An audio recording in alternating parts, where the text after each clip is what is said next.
ನಮಸ್ತೆ ಸ್ನೇಹಿತರೆ, ಇವತ್ತು ನಾವು ಟಿ ಇ ಟಿ ಕನ್ನಡ ಪ್ರಥಮ ಭಾಷೆಯಾಗಿ ತಗೊಂಡಾಗ ಕನ್ನಡದಲ್ಲಿ ಬರುವಂತಹ ಕೆಲವು ವ್ಯಾಕರಣಗಳು, ಬೋಧನಾಶಾಸ್ತ್ರ ಎಲ್ಲವನ್ನು ಕೂಡ ಅಭ್ಯಾಸವನ್ನು ಮಾಡ್ತಾ ಹೋಗುವ.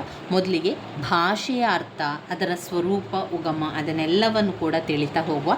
ಇದು ಕೂಡ ತುಂಬಾ ಮುಖ್ಯವಾಗಿರ್ತದೆ. ಈ ಕನ್ನಡ ಬೋಧನಾಶಾಸ್ತ್ರ ಅಂತ ಬಂದಾಗ ಅಥವಾ ಭಾಷೆಯ ಬಗ್ಗೆ ಕೇಳಿದಾಗ ನಮಗೆ ಅದರ ಬಗ್ಗೆ ತಿಳ್ಕೊಳ್ಳಿಕ್ಕೆ ಇದು ಸಹಾಯ ಆಗ್ತದೆ. ಮೊದಲನೇದಾಗಿ ಭಾಷೆಯ ಅರ್ಥ. ಸಾಮಾನ್ಯವಾಗಿ ಜನರು ಆಡುವ ಮಾತನ್ನು, ಬರೆಯುವ ಬರಹವನ್ನು ಭಾಷೆ ಎಂದು ಕರೆಯುತ್ತೇವೆ. ಇಂಗ್ಲಿಷ್ ಲ್ಯಾಂಗ್ವೇಜ್ ಎಂಬ ಪದವು ಲ್ಯಾಟಿನ್ ಭಾಷೆಯ ಲಿಂಗ್ವಾ ಎಂಬ ಪದದಿಂದ ಬಂದಿದೆ. ನೋಡಿ, ಇದೇ ಪ್ರಶ್ನೆ ನಿಮಗೆ ಟಿ ಇ ಟಿ ಕನ್ನಡದಲ್ಲಿ ಹಾಗೆಯೇ ಸಮಾಜದಲ್ಲಿ ಆದರೂ ಕೂಡ ಕೇಳುವಂತಹ ಒಂದು ಪ್ರಶ್ನೆ. ಲ್ಯಾಂಗ್ವೇಜ್ ಅಥವಾ ಭಾಷೆ ಎನ್ನುವ ಪದ ಯಾವ ಪದದಿಂದ ಬಂದಿದೆ ಎನ್ನುವಂಥದ್ದು. ಲ್ಯಾಟಿನ್ ಭಾಷೆಯ ಲಿಂಗ್ವಾ ಎಂಬ ಪದದಿಂದ ಬಂದಿದೆ. ಲಿಂಗ್ವಾ ಎಂದರೆ ಟಂಗ್, ನಾಲಿಗೆ ಎಂದರ್ಥ. ನಾಲಿಗೆಯಿಂದ ಹೊರಬರಬಹುದಾದಂತಹ ಒಂದು ಭಾಷೆ ಲ್ಯಾಟಿನ್ ಭಾಷೆಯ ಲಿಂಗ್ವಾ. ಭಾಷೆಯ ಯಾವುದರಿಂದ ಬಂದಿದೆ? ಭಾಷೆಯು ಲಿಂಗ್ವಾ ಎಂಬ ಪದದಿಂದ ಬಂದಿದೆ. ಲ್ಯಾಟಿನ್ ಭಾಷೆಯ ಲಿಂಗ್ವಾ ಎಂಬ ಪದದಿಂದ ಬಂದಿದೆ. ಮನಸ್ಸಿನ ಭಾವನೆಗಳು ಮತ್ತು ಆಲೋಚನೆಗಳು ನಾಲಿಗೆಯ ಮೂಲಕ ಉಚ್ಚರಿಸಲ್ಪಟ್ಟು ಮಾತಾಗಿ ಹೊರಹೊಮ್ಮಿದಾಗ ಭಾಷೆಯಾಗುತ್ತದೆ. ಭಾಷೆಯ ಮೂಲ ಮಾತು, ನಂತರ ಚಿತ್ರ, ಬರಹ ಇತ್ಯಾದಿ. ಯಾಕಂದರೆ ಒಂದು ಭಾಷೆ ಅಂತ ಬಂದಾಗ ಒಂದು ಪುಟ್ಟ ಮಗು ಹುಟ್ಟಿದ ನಂತರ ಅದು ಬೆಳವಣಿಗೆ ಆಗ್ತಾ ಹೋಗಿ ಮೊದಲಿಗೆ ಬರುವಂಥದ್ದು ಅದಕ್ಕೆ ಮಾತು. ಅಂದರೆ ಮಾತು ಅಂತ ಹೇಳಿದ ಕೂಡ ಸ್ವರ ಬರ್ತದೆ. ಆ ಅಂತ ಹೇಳ್ತದೆ, ಊ, ಹಾ, ಹಾ, ಕಿ, ಕಿ, ಕೂಕು, ಏನಾದರೂ ಒಂದು ಸ್ವರ ಬರುವಂಥದ್ದು ಅದು ಭಾಷೆಯ ಮೂಲ, ಅದು ಮಾತು. ನಂತರ ಅದು ಚಿತ್ರಗಳನ್ನು ಬಿಡಿಸ್ತಾ ಇರ್ತದೆ, ಬರಹಗಳನ್ನು ಮಾಡುವಂಥದ್ದೆಲ್ಲ ನಂತರ ಬರುವಂಥದ್ದು. F.T. ವುಡ್ ರವರು ಹೇಳಿರುವಂತೆ ಭಾಷೆಯು ಪ್ರಾಥಮಿಕವಾಗಿ ಮೌಖಿಕ ಕ್ರಿಯೆ, ನಂತರ ಲಿಖಿತ ರೂಪಕ್ಕೆ ಬರ್ತದೆ. ಮೌಖಿಕವಾಗಿದ್ದು ನಂತರ ಲಿಖಿತ ರೂಪಕ್ಕೆ ಬರುವಂಥದ್ದು. ಪ್ಲೇಟೋ ಹೇಳಿರುವಂತೆ, ಪ್ಲೇಟೋ ಏನು ಹೇಳ್ತಾರೆ? ಪ್ಲೇಟೋ ಹೇಳ್ತಾರೆ, ಇದೆಲ್ಲ ಕೂಡ ಟಿ ಇ ಟಿಯಲ್ಲಿ ಕೇಳುವಂತಹ ಪ್ರಶ್ನೆಗಳು. ಧ್ವನಿ ಸಂಕೇತಗಳಿಂದ ಮನುಷ್ಯನ ವಿಚಾರಗಳನ್ನು ಅಭಿವ್ಯಕ್ತಗೊಳಿಸುವ ಸಾಧನವೇ ಭಾಷೆ ಅಂತ ಹೇಳಿದವರು ಯಾರು ಅಂತ ಕೇಳಿದಾಗ ನಾವು ಪ್ಲೇಟೋ ಅಂತ ಹೇಳಬೇಕು. ಪ್ಲೇಟೋ ಯಾವುದರ ಬಗ್ಗೆ ಹೇಳ್ತಾರೆ? ಭಾಷೆಯ ಬಗ್ಗೆ ಹೇಳುವಾಗ ಧ್ವನಿ ಸಂಕೇತಗಳಿಂದ ಮನುಷ್ಯನ ವಿಚಾರಗಳು ಅಭಿವ್ಯಕ್ತಗೊಳಿಸ್ತದೆ. ಧ್ವನಿ ಸಂಕೇತಗಳ ಮೂಲಕ ಮನುಷ್ಯನ ವಿಚಾರಗಳನ್ನು ಅಭಿವ್ಯಕ್ತಗೊಳಿಸುವ ಸಾಧನವೇ ಭಾಷೆ ಅಂತ ಹೇಳಿದವರು ಪ್ಲೇಟೋ ಅವರು. ಇನ್ನು ಬ್ಲ್ಯಾಕ್ ಮತ್ತು ಟ್ರಿಗರ್ ಅವರು ಏನು ಹೇಳ್ತಾರೆ? ಒಂದು ಸಮಾಜದ ವ್ಯಕ್ತಿಗಳ ಪರಸ್ಪರ ವ್ಯವಹಾರಕ್ಕಾಗಿ ಬಳಸುವಂತಹ ಧ್ವನಿ ಸಂಕೇತಗಳ ಒಂದು ವ್ಯವಸ್ಥೆ.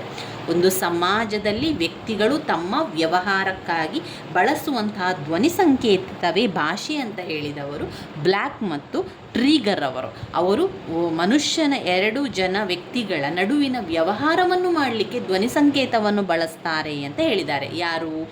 ಬ್ಲ್ಯಾಕ್ ಮತ್ತು ಟ್ರಿಗರ್ ಅವರು. ಪ್ಲೇಟೋ ಏನು ಹೇಳಿದರು?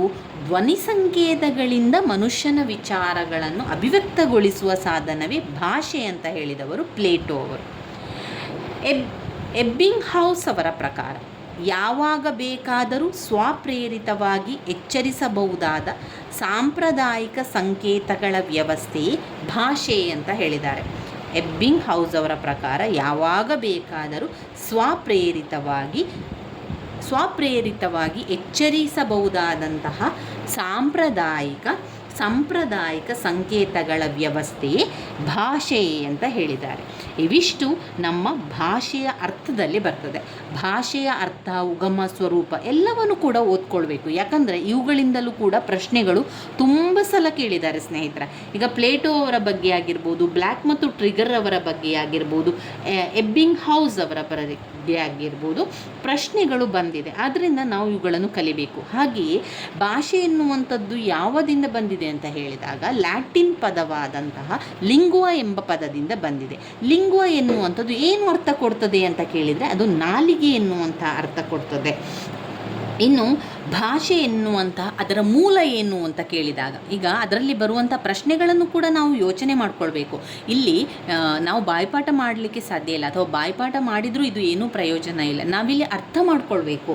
TET ಪರೀಕ್ಷೆಗೆ ನಾವು ಓದಬೇಕಾದ್ರೆ ಎಲ್ಲವನ್ನು ಅರ್ಥ ಮಾಡ್ಕೊಳ್ತಾ ಓದ್ತಾ ಹೋಗಬೇಕು. ಆವಾಗ ಅದು ಯಾವತ್ತೂ ನೆನಪಲ್ಲಿ ಉಳಿತದೆ. ಈಗ ಇನ್ನು ಇದರಲ್ಲಿ ಕೇಳಬಹುದಾದಂತಹ ಪ್ರಶ್ನೆಗಳು ಅಂತ ಅಂದರೆ, ಭಾಷೆಯ ಮೂಲ ಯಾವುದು? ಭಾಷೆಯ ಮೂಲ ಮಾತು. ಯಾಕೆ ನಾವು ಮಾತು ಅಂತ ಹೇಳ್ತಾ ಇದ್ದಾರೆ ಅಂತ ಹೇಳಿದರೆ, ಆರಂಭದಲ್ಲಿ ಒಂದು ಮಗು ಮಾತಿನಿಂದಲೇ ಆರಂಭಿಸುವುದಂದರೆ, ಮಾತನಾಡಬೇಕು ಅಂದರೆ ಸಡನ್ನಾಗಿ ಮಕ್ಕಳು ಮಾತನಾಡುವಂಥದ್ದಲ್ಲ. ಅವರು ಆ ಉ ಎನ್ನುವಂಥ ಸ್ವರಗಳನ್ನು ತರ್ತಾರೆ ನೋಡಿ.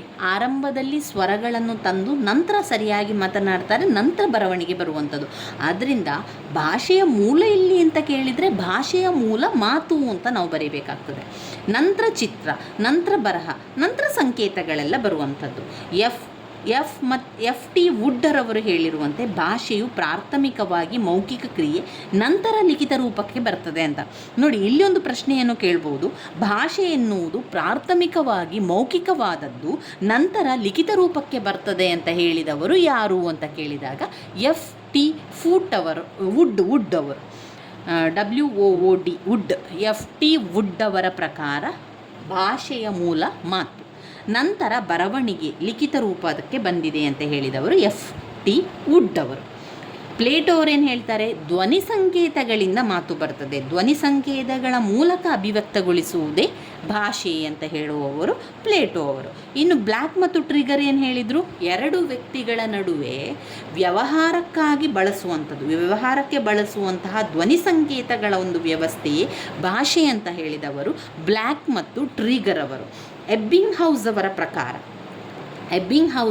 ಪ್ರಕಾರ ಭಾಷೆ ಅಂತ ಹೇಳಿದರೆ ಯಾವಾಗ ಬೇಕಾದರೂ ಅದು ಬರ್ಬೋದು. ಅಂದರೆ ಸ್ವಪ್ರೇರಿತವಾಗಿ ಎಚ್ಚರಿಸಬಹುದಾದಂತಹ ಸಾಂಪ್ರದಾಯಿಕ ಸಂಕೇತಗಳ ವ್ಯವಸ್ಥೆಯೇ ಭಾಷೆ ಅಂತ ಹೇಳಿದವರು ಎಬ್ಬಿಂಗ್ಹೌಸ್ ಅವರು. ಅದು ಅಂದರೆ ಸ್ವಪ್ರೇರಿತವಾಗಿ ಬರುವಂಥದ್ದು. ಇಲ್ಲಿ ಯಾರು ಹೇಳಿಕೊಡುವಂಥದ್ದಲ್ಲ, ಅಥವಾ ಆರಂಭದಲ್ಲಿ ಮಾಡುವಂಥದ್ದು ಅಲ್ಲ. ಇಲ್ಲಿ ಏನಾಗ್ತದೆ ಅಂತ ಹೇಳಿದರೆ, ಯಾವಾಗ ಬೇಕಾದರೂ ಸ್ವಪ್ರೇರಿತವಾಗಿ ಎಚ್ಚರಿಸಬಹುದಾದಂತಹ ಸಾಂಪ್ರದಾಯಿಕ ಸಂಕೇತಗಳ ವ್ಯವಸ್ಥೆಯೇ ಭಾಷೆ ಅಂತ ಹೇಳಿದವರು ಎಬ್ಬಿಂಗ್ಹೌಸ್ ಅವರು. ನೋಡಿ, ಈ ಭಾಷೆಯ ಅರ್ಥದಲ್ಲಿ ಅನೇಕ ಪ್ರಶ್ನೆಗಳು ಅಡಗಿದೆ. ನಾವು ಅದನ್ನು ನೆನಪಲ್ಲಿ ಇಟ್ಕೊಳ್ಬೇಕು. ನಾವು ಸ್ವಲ್ಪ ಅದನ್ನು ಅರ್ಥ ಮಾಡ್ಕೊಳ್ಬೇಕು.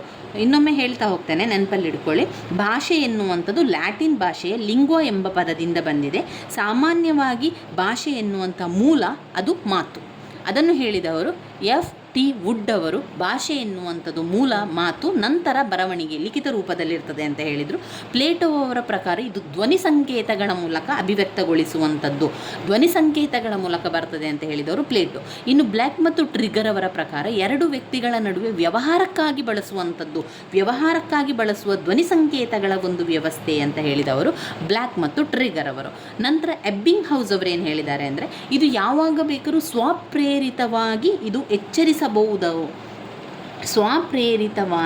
ಎಚ್ಚರಿಸಬಹುದಾದಂತಹ ಸಾಂಪ್ರದಾಯಿಕ ಸಂಕೇತಗಳ ವ್ಯವಸ್ಥೆಯೇ ಭಾಷೆ ಅಂತ ಹೇಳಿದವರು ಎಬ್ಬಿಂಗ್ಹೌಸ್ ಅವರು. ಇವಿಷ್ಟು ನಾವು ಭಾಷೆಯ ಅರ್ಥದಲ್ಲಿ ತಿಳ್ಕೊಳ್ಳುವ ಸ್ನೇಹಿತರೆ. ಮುಂದಿನ ವಿಡಿಯೋದಲ್ಲಿ ಭಾಷೆಯ ಉಗಮ ಮತ್ತು ಸ್ವರೂಪಗಳ ಬಗ್ಗೆ ಕೂಡ ತಿಳ್ಕೊಳ್ಳುವ. ಧನ್ಯವಾದಗಳು.